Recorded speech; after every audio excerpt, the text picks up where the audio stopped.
Porma, guwaping, bulsa, kaging. May nakilala ka? Pero antes na itong pag-istoryahan, ang pagpagwapa, beskan, buslot, ang bulsa. Manamyaw anay kita. Mga nagaobra sa City Hall sang La Carlota City. Mayong adlaw sa inyo. Kag tani ka mo naman ang ara sa maayong kahimtangan. Kag madamo nga salamat sa inyo paglantaw kag pagpadang nga pagsuporta sa akong mga videos. Halong gid kamo dira. Porma versus kwarta. Anong relasyon nila nga duha? Kay may ara ako sa nakita nga comment sang isa ka iloy nga naghambal. Beskan wala kami sang kwarta. Beskan magkalagot man kami. Basta rebanded kuya. Puwerteng ability. Ganit chay. Chay pamati. Kung ikaw ang magutman o kung magtururong ang imong kalimutaw sa kagutom, wala problema. Hindi lang pagdalas-dasa ang kabataan ni mo yan. Kung ang gusto galitan ni mo magpariban, naghambal ka. Kay lebrehon ta ka akong mariband sa in. Patadlongon riband naton tanan-tanan. Pating imong sarabambam. Pauntayon na kon. Gani subong adlaw sa aton nga video. Pag-istoryahan ang porma versus kwarta.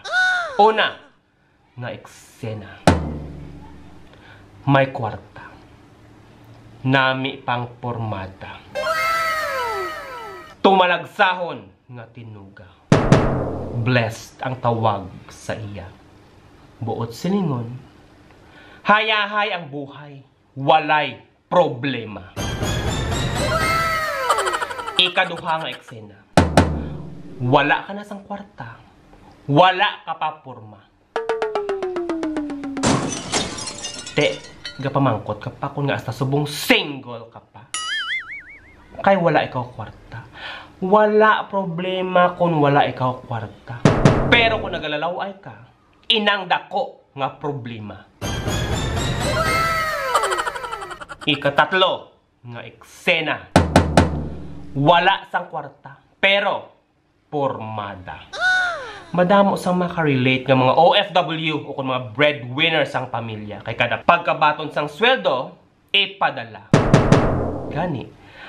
Best kan wala sang kwarta, basta nakapurma. Kaya ang kalain lang, wala ka na gani kwarta, daw lago pang imong itsura.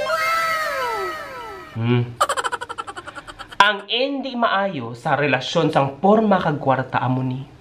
Wala ka na sang kwarta. Pormada ka, kag tikalon ka pa. Wala problema nga udang. Basta hindi lang nga feelingon, pero ang gamit, imong pinanghulaman o kon pinangutangan lamang.